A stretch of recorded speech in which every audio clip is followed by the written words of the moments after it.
Alright guys, so we got a new project in the garage today. It's actually not mine, it's my cousin's. She got herself a 97 Cobra. This thing's got over 300,000 miles on it.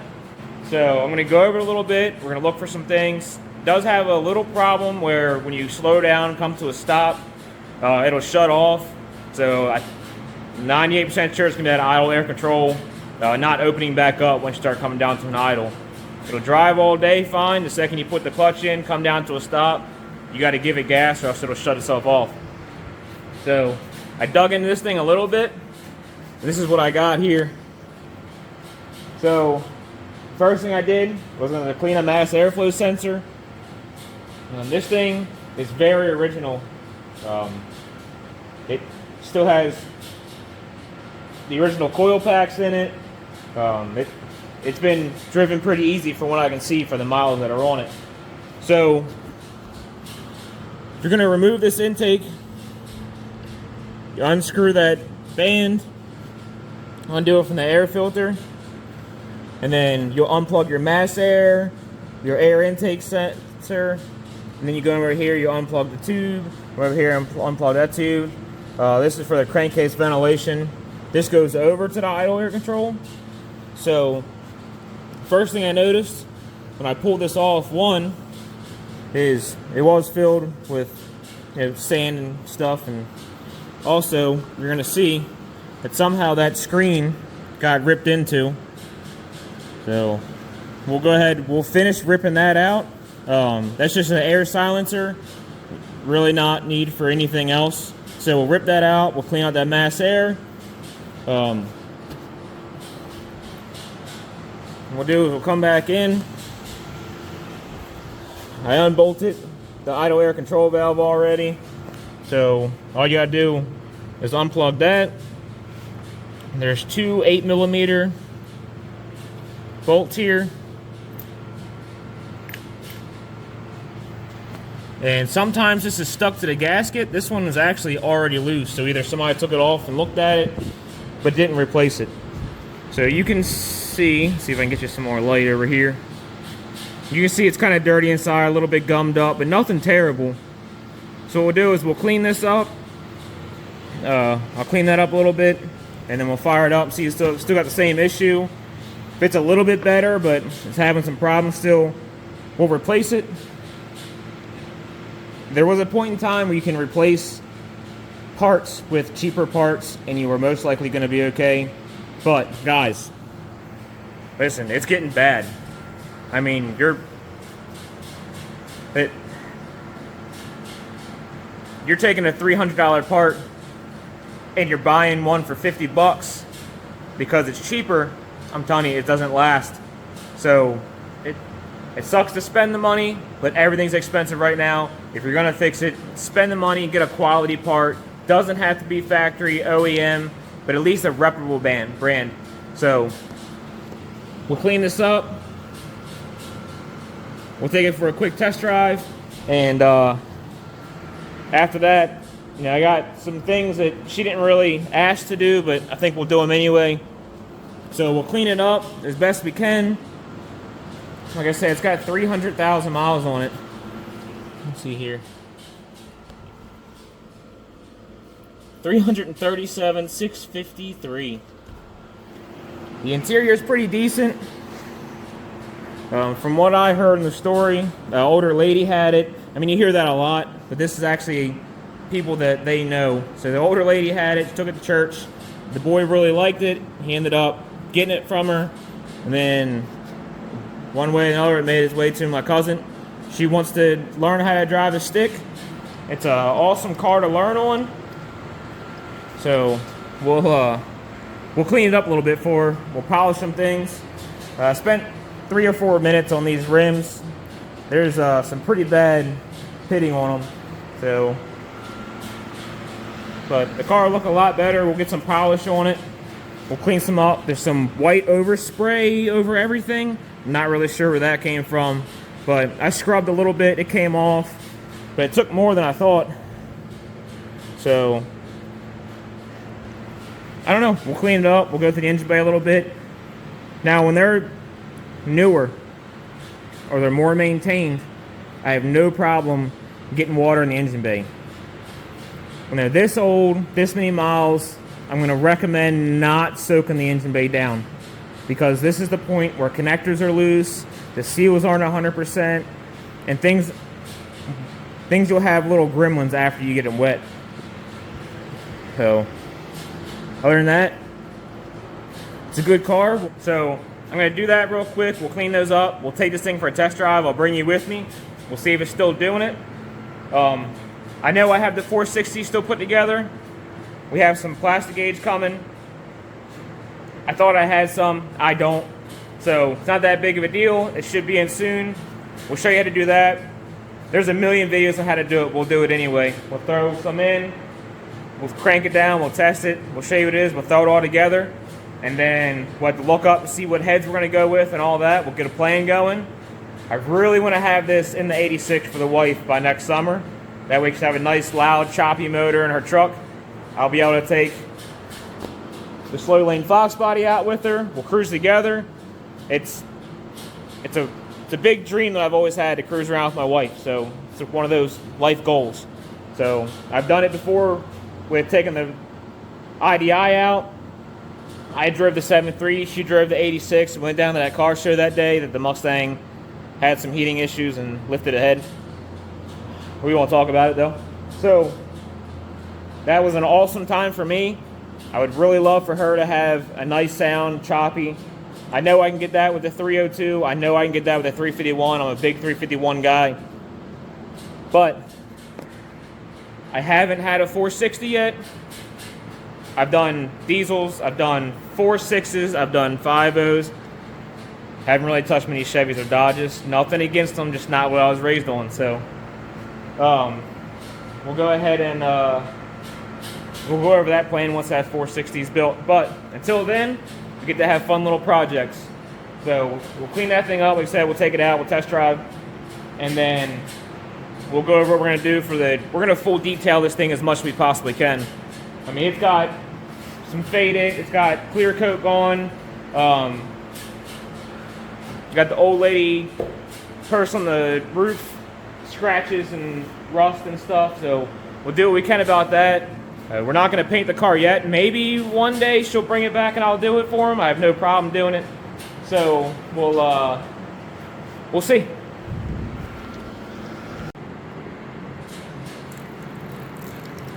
Got the idle air all cleaned up. After you clean them, use a little bit of lube, spray on penetrating oil.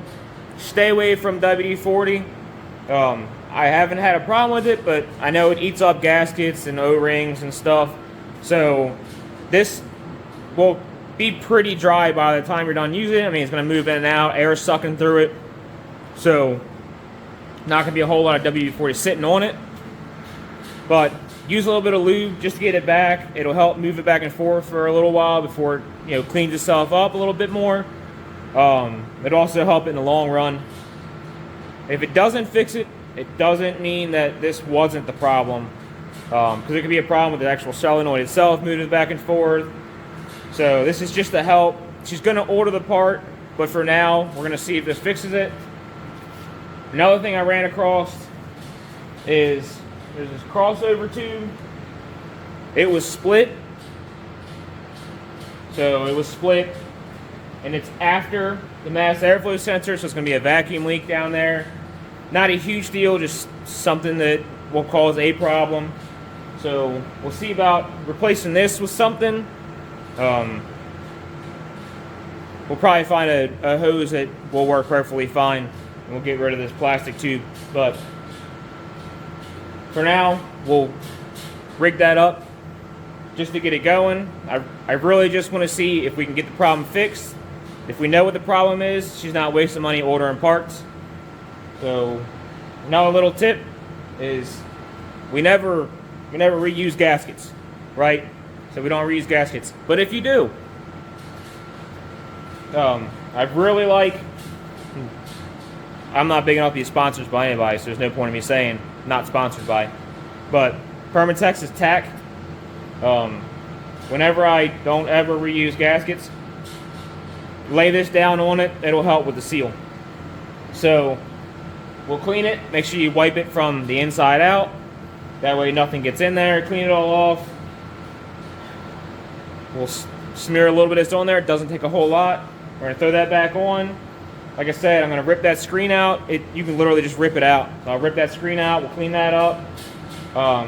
We'll permanently fix that hose crossover tube right now, this very second, with some tape to clean it up.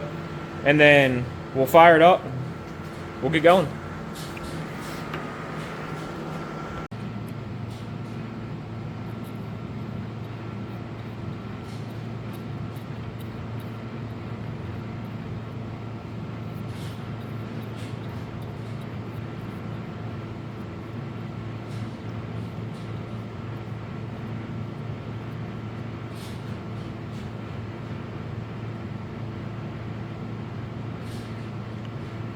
It gets stringy, so just make sure you get the stringy stuff out from where it's not supposed to be. Alright? Torque it down to about there. Perfect. Oh. Sorry, I forgot. Perfect.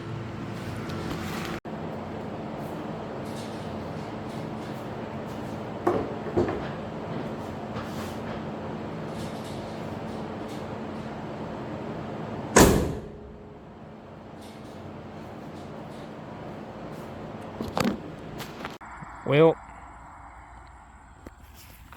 I think the water's supposed to stay in the car.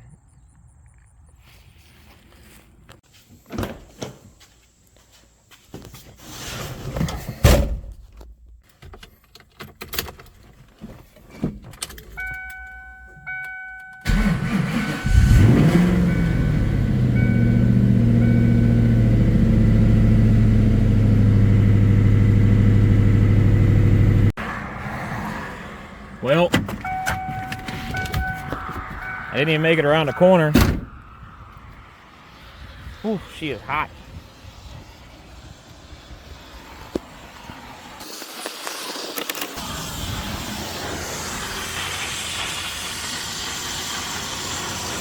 Well, we'll let it cool down, and I guess we'll hang out for a couple minutes. Well, I don't know if we've all had to do the walk of shame walking down the side of the road, but there's a gosh darn Dollar General. Let's go grab some water, some snacks. We'll wait this out. Alright, well, I got some electrolytes for me, some electrolytes for the car. We'll get it going.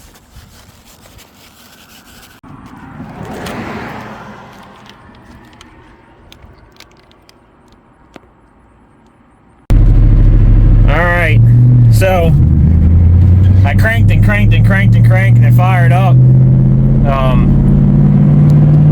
This thing has a pretty bad rod knock. I don't know if you're gonna be able to hear it on the phone. It had a little bit of a tick while I took it out, but I didn't go very far. It's got no power at all. We'll see if we can make it home, and we'll see what we want to do with it. But I'll give you an update.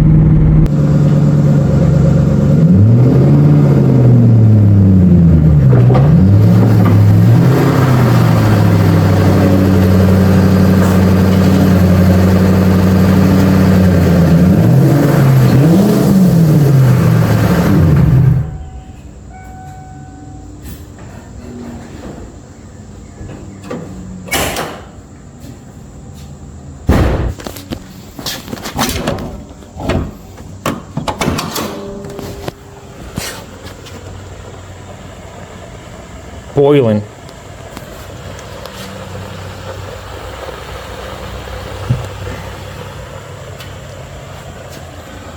So, hold on. Hang out for 1 second. All right.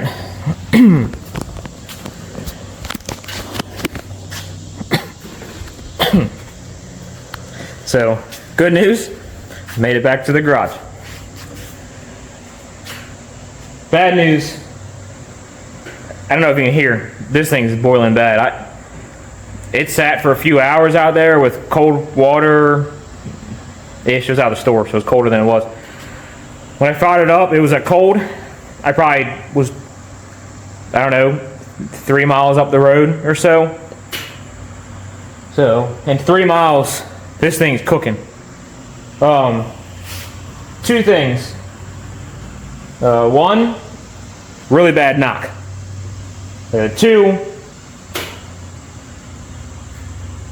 you can start to smell coolant just from driving around. So it's also got a blown head gasket, which is probably where the overheating's coming from.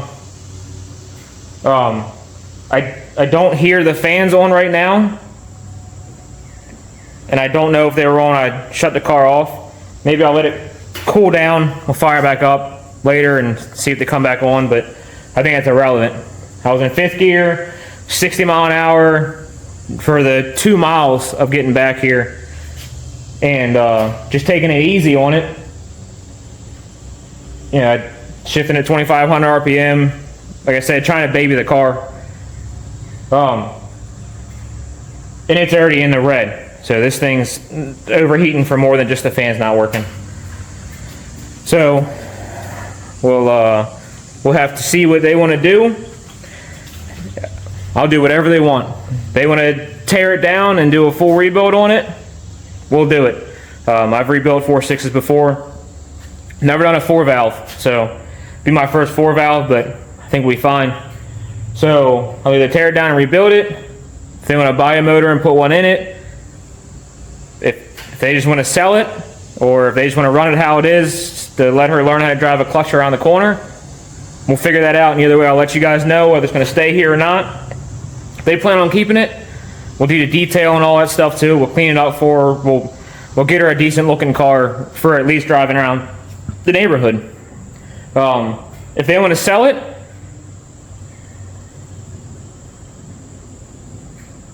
maybe we'll buy it. I don't know. We'll see. I got to get rid of one of the 7 vehicles that I have though, so if anybody wants an 07 Expedition, let me know.